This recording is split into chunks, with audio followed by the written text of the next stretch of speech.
ಹೂ ತೆರೆಯುತ್ತಿದೆ ಹೊರಟಿರುವ ನಸುಕಿನಲಿ,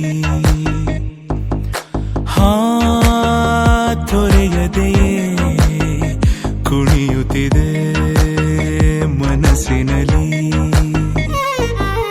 ತಂಗಾಳಿ ಬೀಸೋದು ಹೀಗೆ ಯಾವ ಊರ ಮಳೆಗೆ, ಮಂಕಾಗಿ ಕೂತ ನೀರಲೆಗೆ, ಮಾತಂತೆ ಗಾಳಿ ಜೊತೆಗೆ, ಯಾರ ಕರೆಗೆ ನದಿಯು ಹೊರಳಿತು ಈಗ ಹೊಸತರ ವೇಗ.